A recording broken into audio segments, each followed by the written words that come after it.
In the forecast, rain showers today with highs in the mid 60s.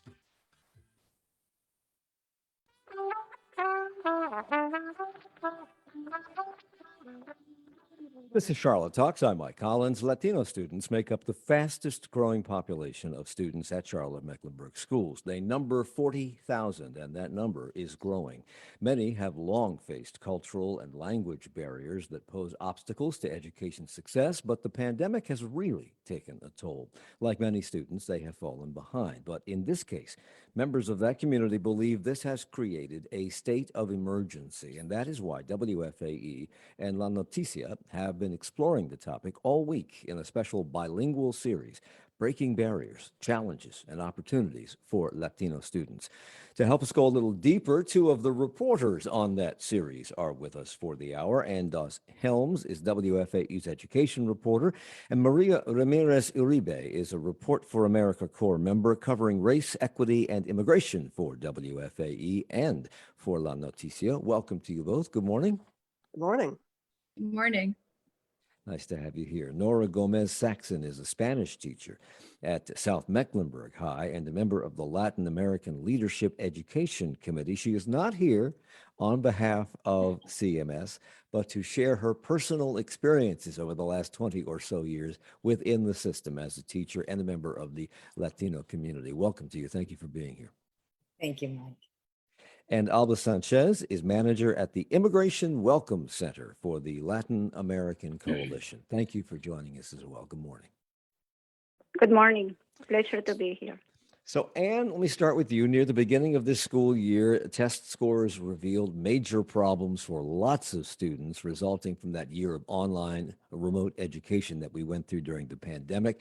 CMS students did very poorly overall. And in September, when the school board asked Superintendent Ernest Winston to identify the biggest challenge emerging from the pandemic, he cited a drop in test scores for Latino students. You have called those numbers especially grim.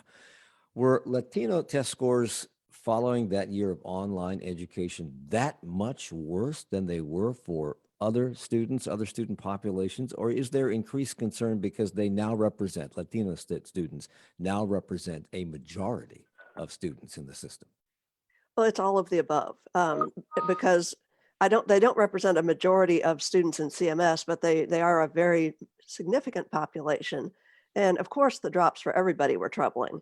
And no solution is going to be just for one group only, but especially if you looked at grade 3 reading, and often what you would see with CMS is we would have these race gaps that are really troubling.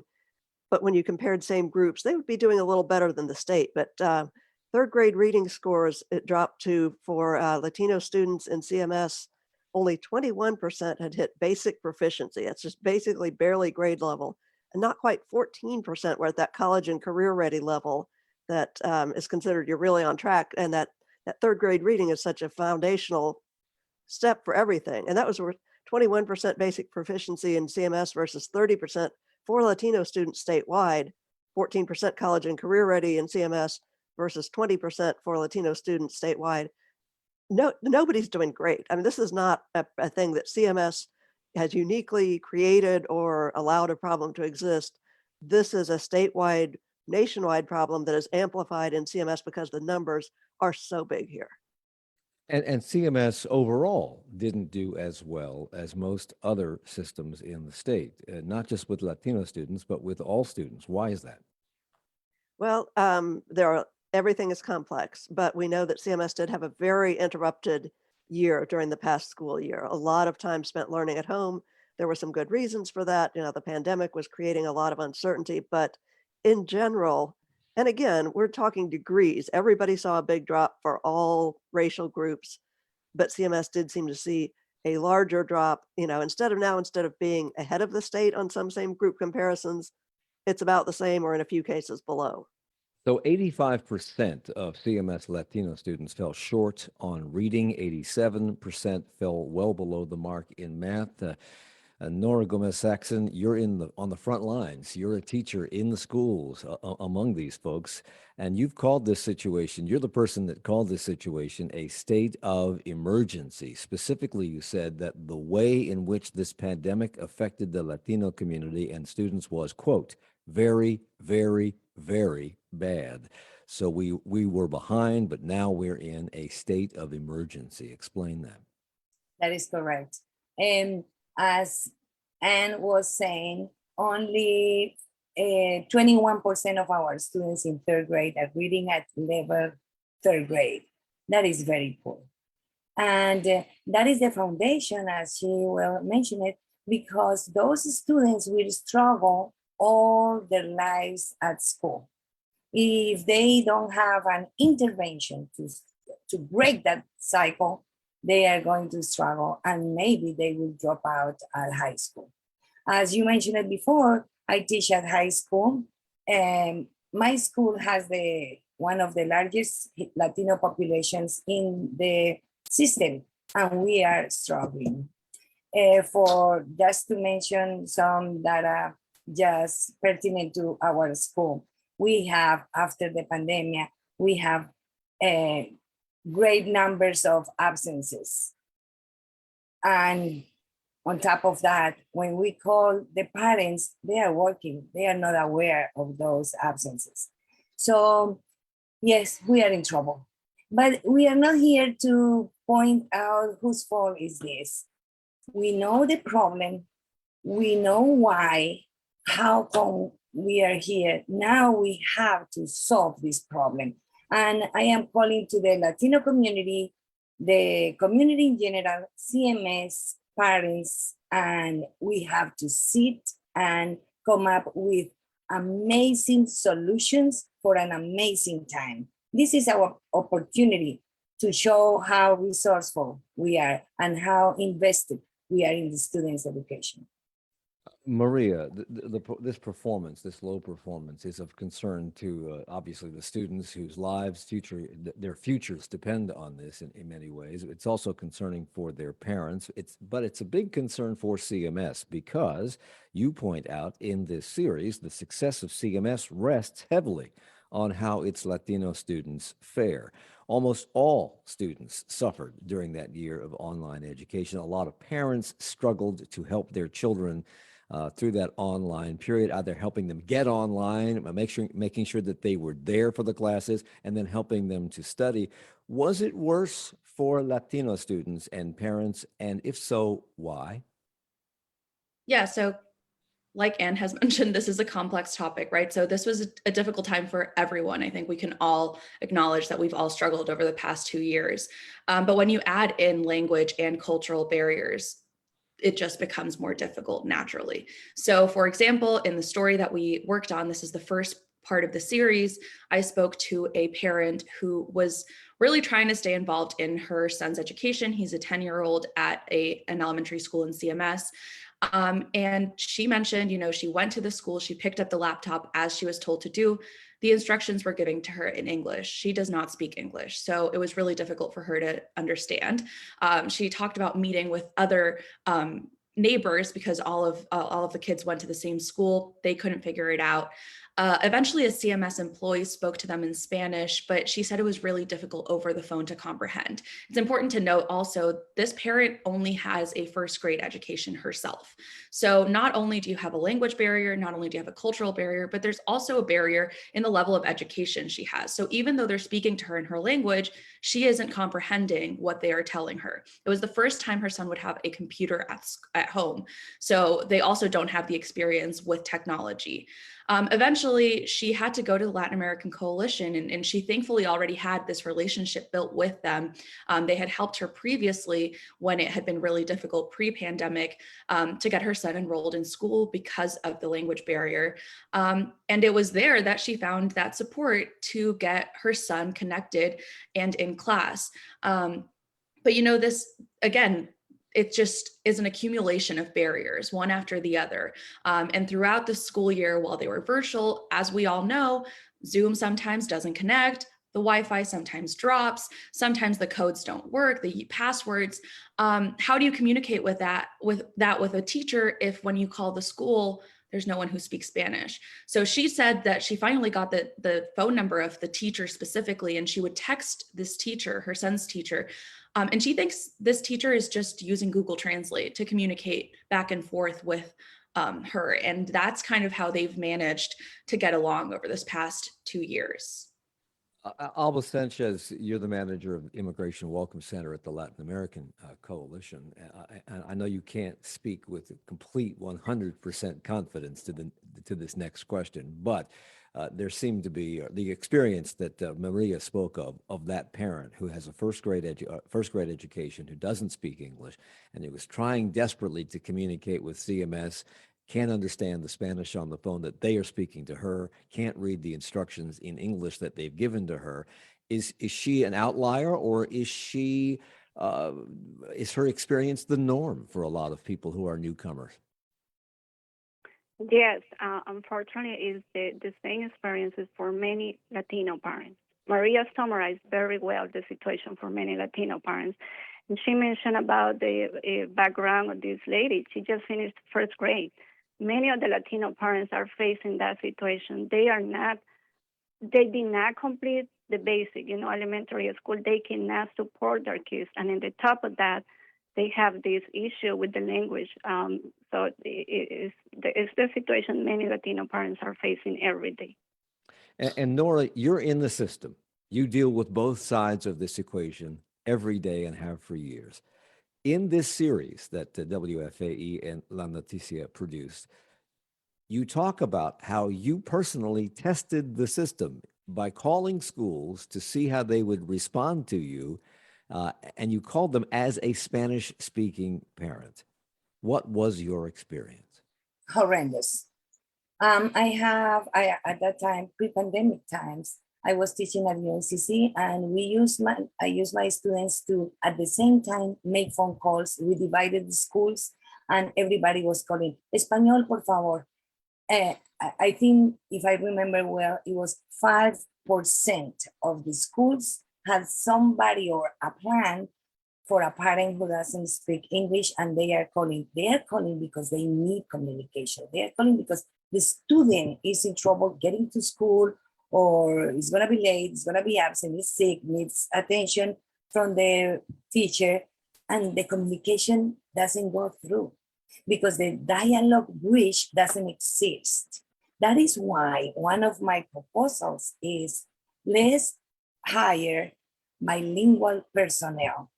Let's talk. Once we get the community involved, because remember, they came already to CMS and we were not able to open the doors and talk to them. We didn't have the tools. Let's find these people who can bridge the communication. So school can call the parents can come and they feel welcome, and then they don't feel rejected at the door because they don't have the right documentation, the right language, the right need. So welcome the community, speaking their language, understanding the problematic. Do not speak to college level, because the parents, as both of them are saying, they are coming from third grade to the max. I only have about 30 seconds left here in this segment, but I'm curious to know if what your experience on the phone was surprising to you after having been a teacher in the system for so long. Did it surprise you? It surprised me that was that bad.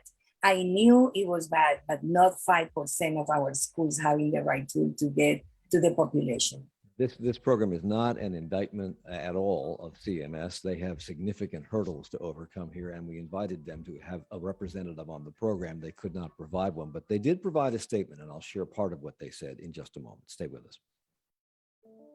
Support for Charlotte Talks comes from WFAE members and Aldersgate, featuring hundreds of wooded acres, walking trails, and the spring-fed lake. More details about independent living at aldersgateliving.org.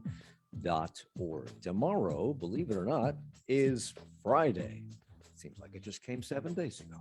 And that means the local news roundup on this program. COVID numbers begin to decrease. Officials here say we are turning a corner, but the mask mandate remains, at least in Mecklenburg County. That while the State Commission for Public Health votes to deny a petition to make COVID vaccines mandatory for those 17 and up. Union County schools and contact tracing and quarantine requirements. And it appears that the winter weather advisory that we were going to have may be nothing more than a cold rain. There's good news for you. And we'll have more stories as well tomorrow with our roundtable of reporters at 9. It's your world. We help you explore it.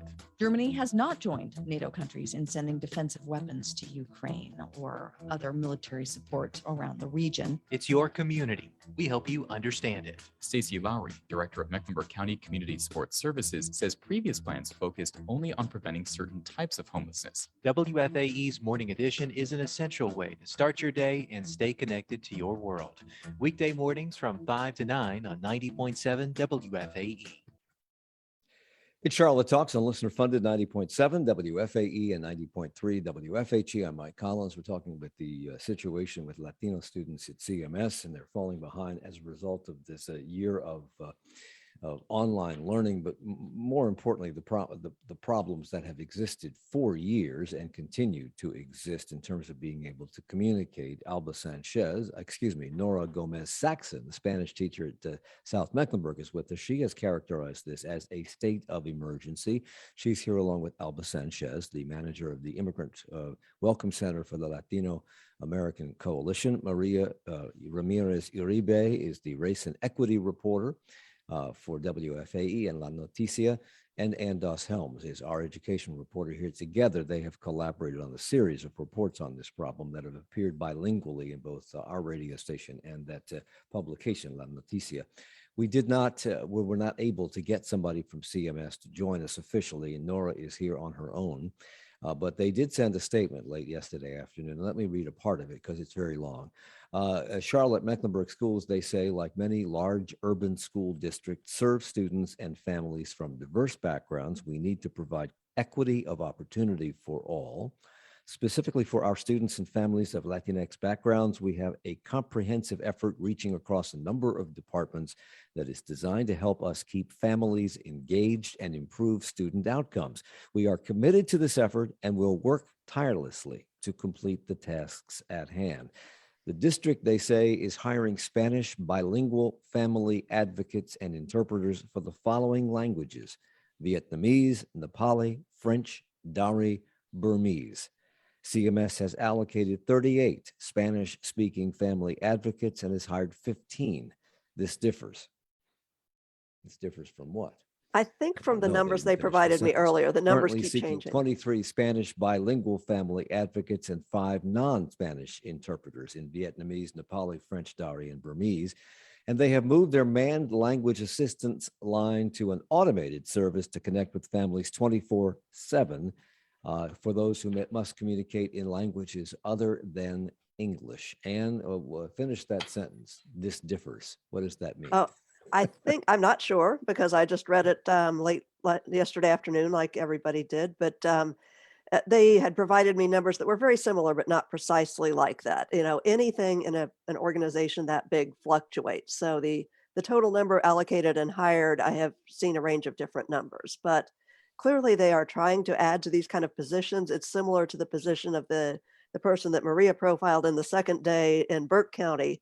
So it's not like Okay. CMS doesn't know about this. This is, they have these people, they're trying to find them. Like everything else in the pandemic, there are staff shortages out there. Bilingual people are at a premium. Many people in an increasingly diverse society need people who are fluent in at least 2 languages. So they haven't been to able to give- fill all those positions. And to give people an idea of the scope of the problem, we mentioned those other languages: Nepali, Vietnamese, French, Dari, Burmese, Spanish, which we're talking about this hour. But they're providing this automated service in various different languages, 350 different languages. That's astounding to me. But I guess the problem is greater in the Latino community because they comprise such a large part of the enrollment. Would that be right, Maria? Yes, that is correct. It is such a huge part of CMS, and it's also a growing part of CMS. And so kind of tackling these issues now is really important, as we mentioned, for the success of not only CMS, but really for Charlotte. So there's a language barrier for some students and certainly for their parents in many cases. And there is also a cultural barrier in many ways. Alba Sanchez, one of the things that your organization, the Immigration Center at the Latin American Coalition, does is to help with school registration, interpretation, and more for newcomers. Do you help at CMS? And does, in your opinion, does the system provide Spanish-speaking individuals enough help in that situation, in registering children for school?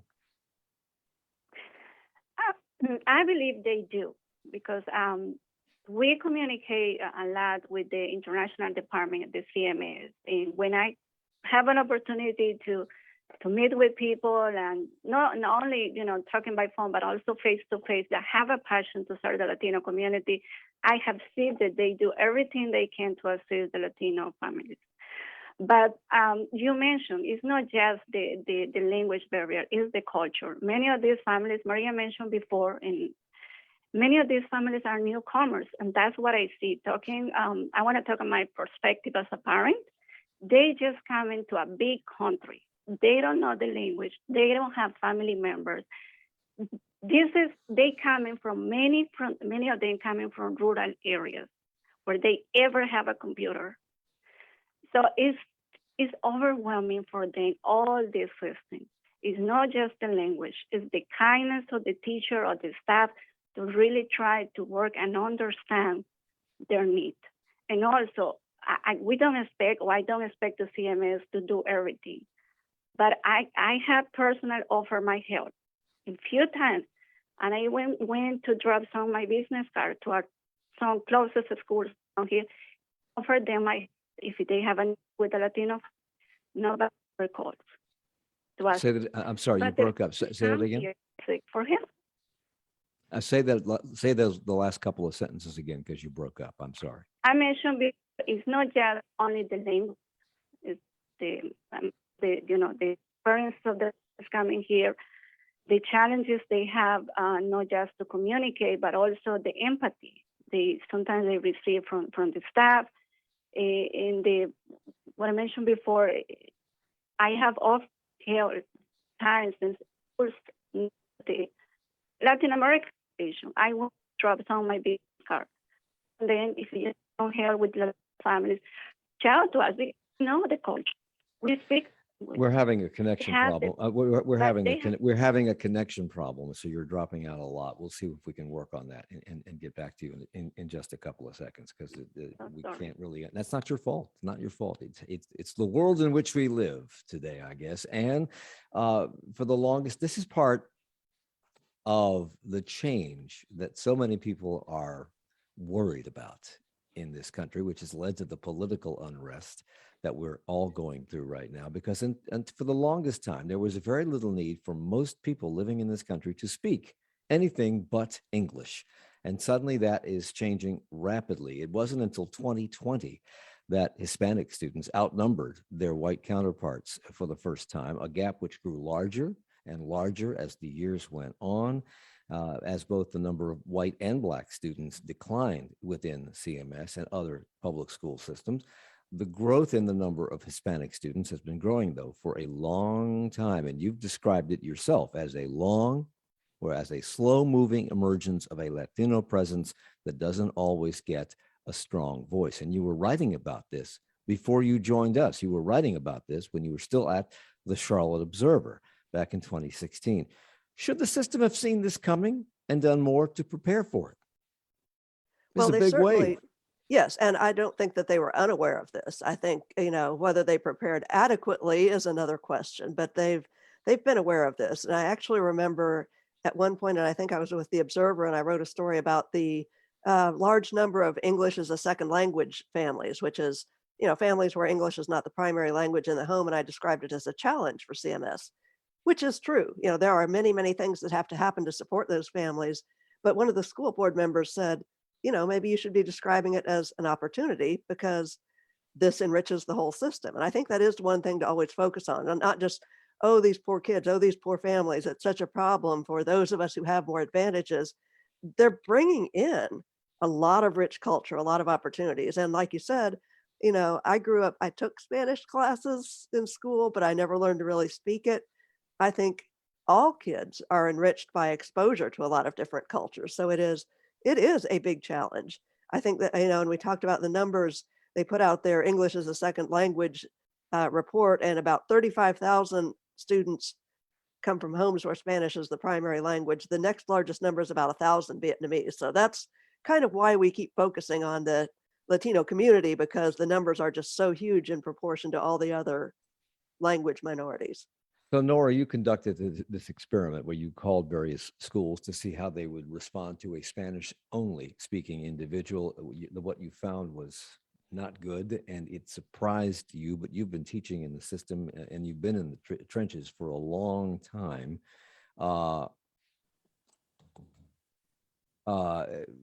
As somebody who has been doing that, working in the school with parents, with students, were you able to understand the full impact of the language and cultural barriers prior to that little experiment you did on the phone with people? Absolutely. What happened is that then I was a troublemaker. Now I have a voice. I can talk about it.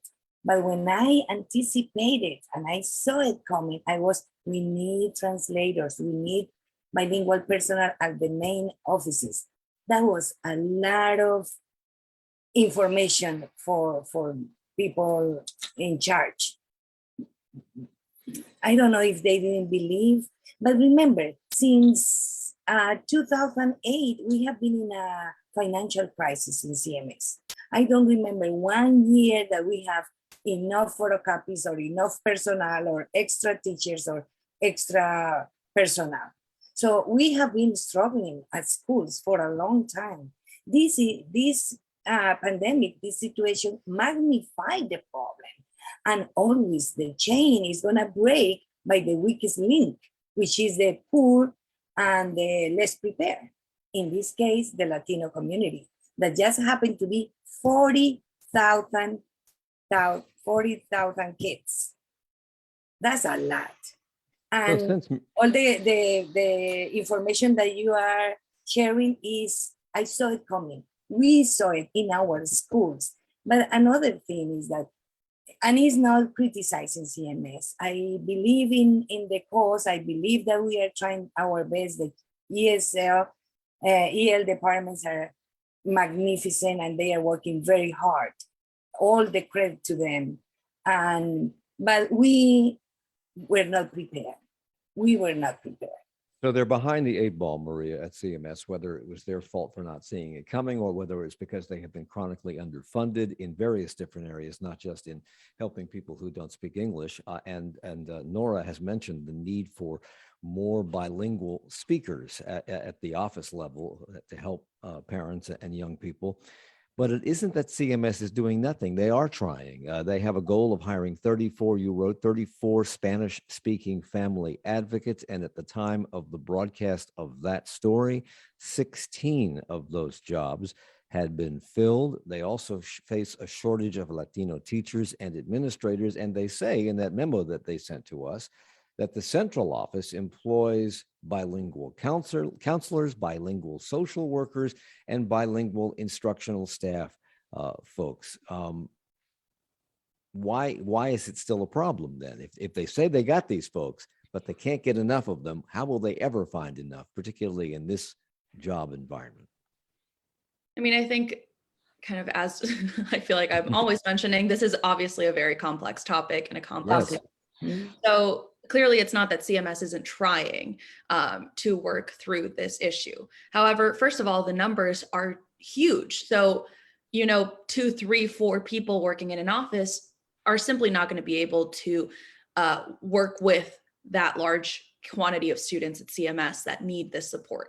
And as we've mentioned, there are other issues, right? It's not just having somebody that speaks Spanish isn't going to solve everything. We've mentioned there are cultural issues. The parent I spoke to in that first part of the series kind of what Adbel was mentioning, she talked about this lack of empathy. She felt like when she would speak to someone in Spanish at CMS, it wasn't in the nicest of terms, is how she put it.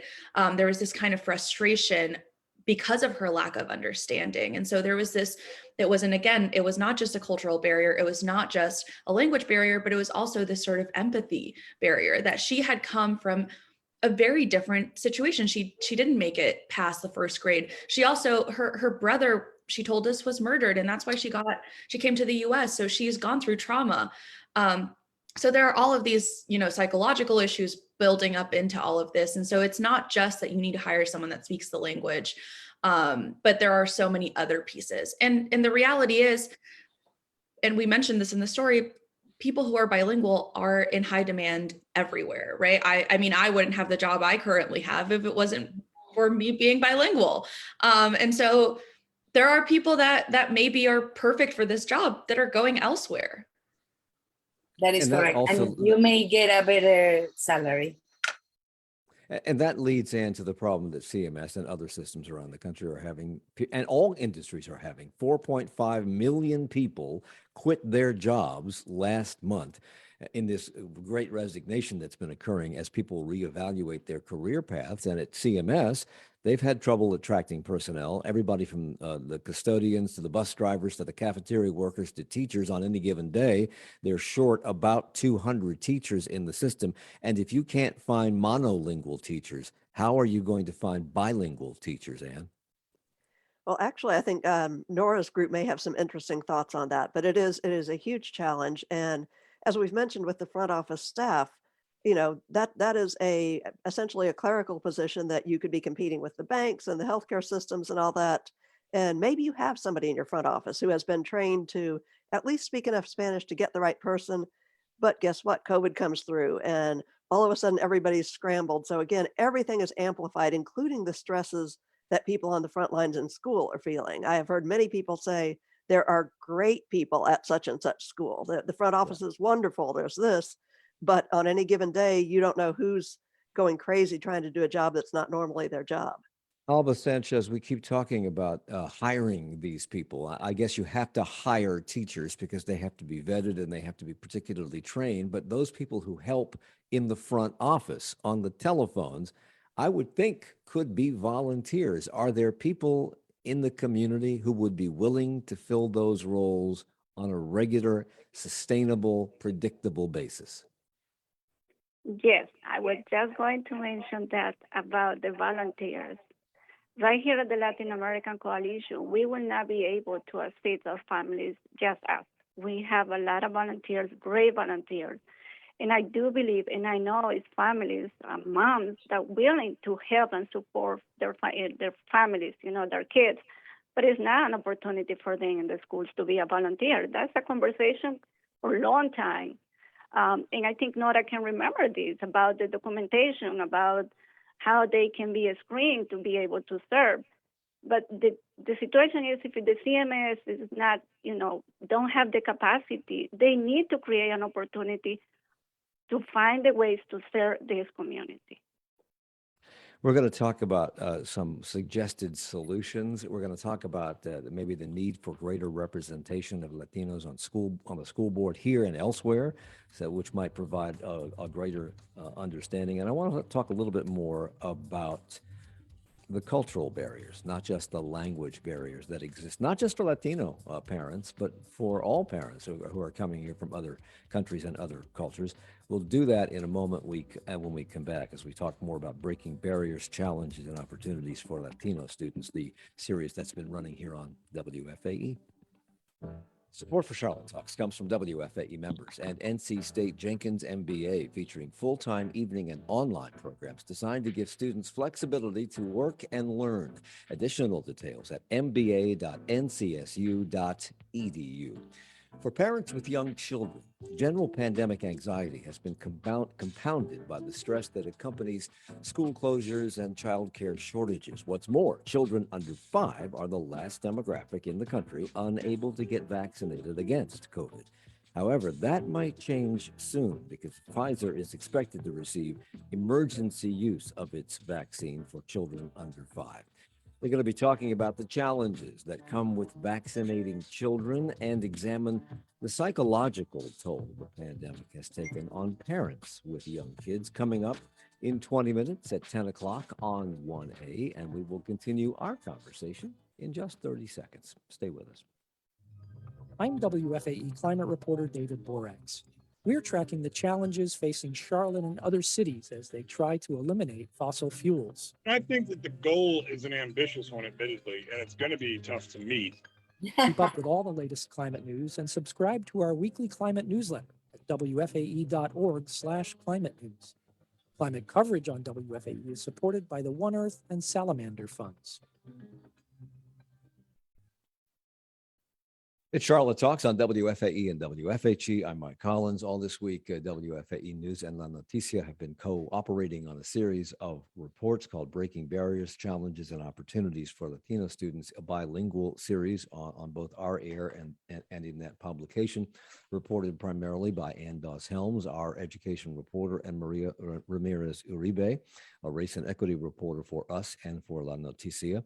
And they are both with us, along with Nhora Gómez-Saxon, a Spanish teacher at South Mecklenburg High School and a member of the Latin American Leadership Education Committee, and Alba Sanchez, manager of the Welcome Center at the Latin American Coalition. We're in the lightning round now, lots of territory to cover, so short answers as wherever that is possible.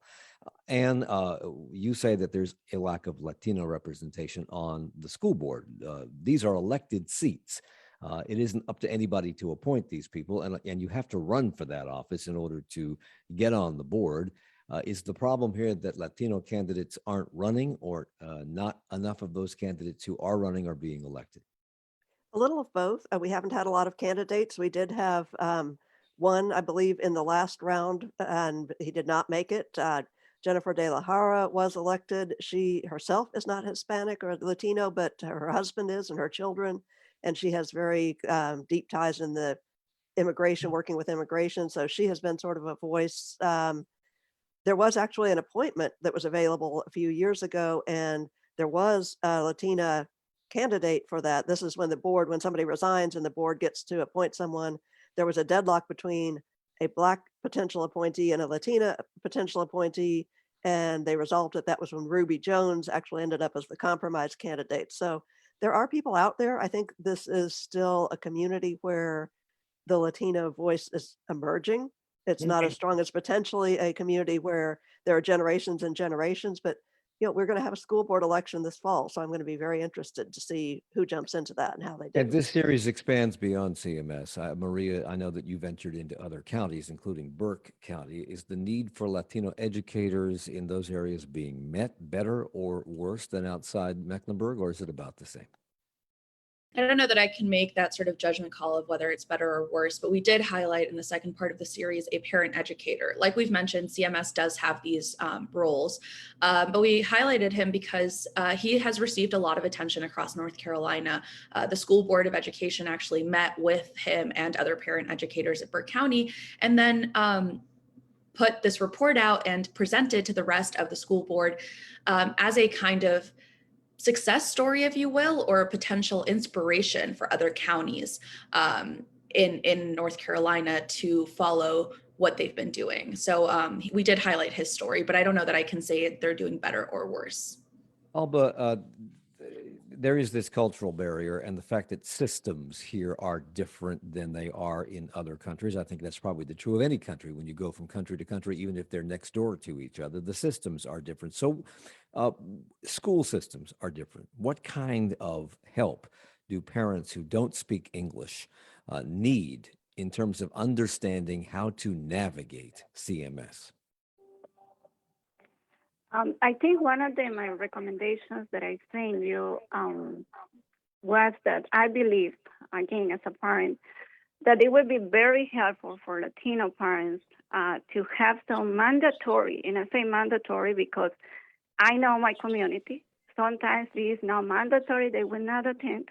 So again, mandatory orientation sessions at the CMS before school starts, to show them how to navigate through the CMS website, how to request buses changes, how to use Power School, how to contact the teacher, how to, if their parents have an email address, can they use the email address? Can they have internet? These basic things are very much needed for Latino parents to be able to connect, to understand, and to communicate with the schools. Again, they are coming from very rural areas. And I want to say, I come from a rural area long time ago. When I graduated elementary, we were 6 kids. All of us were cousins, family members. Many of these families coming from very small areas where they don't have big schools.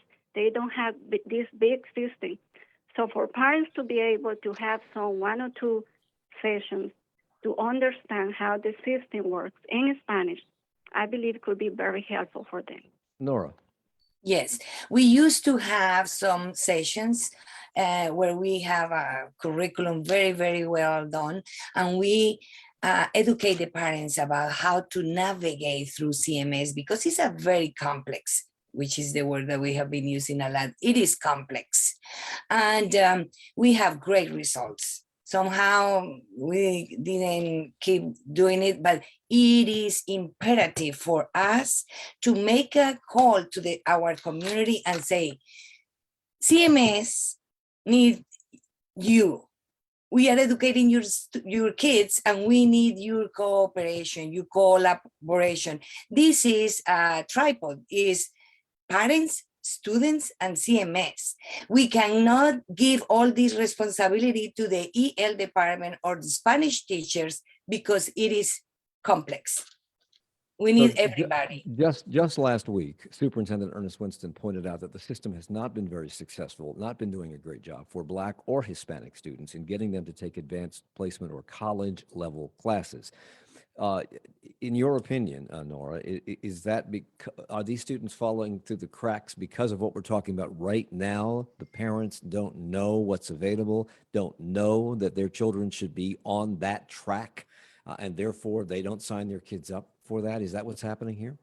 It is what is happening. Even worse, the students do not know that we have AP classes in our schools. They don't know what AP or honors are. I teach Spanish for native speakers, and one of my goals is for them to know the possibilities, because as we say before, we have to inspire them so they will emerge and take advantage of these situations.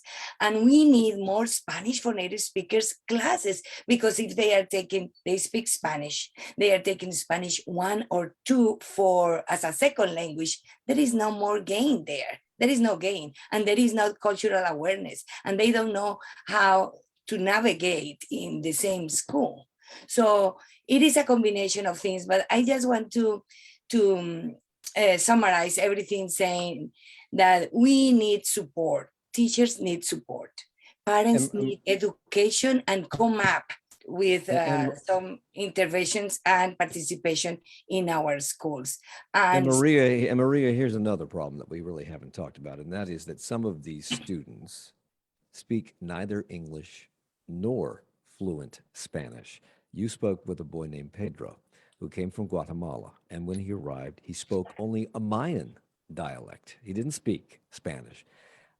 What's an educational system in the United States, any educational system, supposed to do with somebody like that? How do you help somebody like that? Yeah, so this is Ted Pedro, who is a parent educator at Burke County. He came in the 80s and the 90s to LA first, and he didn't speak English and he didn't speak Spanish. He spoke Canjoal, which is a Mayan dialect, and he talks about the difficulties of that, right? He picked up Spanish quickly just because of he happened to be in LA and a lot of people spoke Spanish.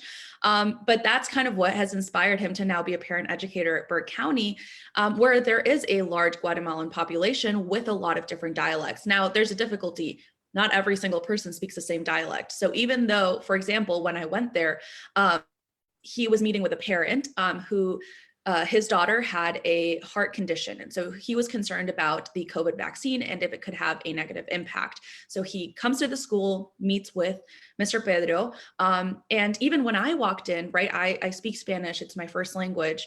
I had difficulty communicating with this father just just introducing myself and having small talk, because Spanish was not his first language. He's also from Guatemala. He also has dialect. It is not dialect Mr. Pedro speaks. So in addition to, these kids are coming in, they don't speak English, they might not even speak Spanish. So that is just an added complexity to this issue. And this morning, in this morning's story, Anne, you wrote about the need for more Spanish-speaking or bilingual administrators. I'm not questioning that there's a need for that, but clearly there's a need on the front line in the classroom among teachers. And quite often, teachers who are really good at what they do are encouraged to move up the ladder to become administrator, where I guess the pay is higher. Why it's not higher? Okay, well, that's good. That's good to know. But why? Where's the need greatest? Is the need greatest in the classroom? Is the need greatest in the front office of these schools? And why are we encouraging people who are good in the classroom to become an administrator, which removes them from the classroom? Well, I think the answer is, as often it is, all of the above. They're all needed. And you don't want to say, well, you don't have opportunities because we need you in the classroom. A good principal can make such a difference in the culture of a school.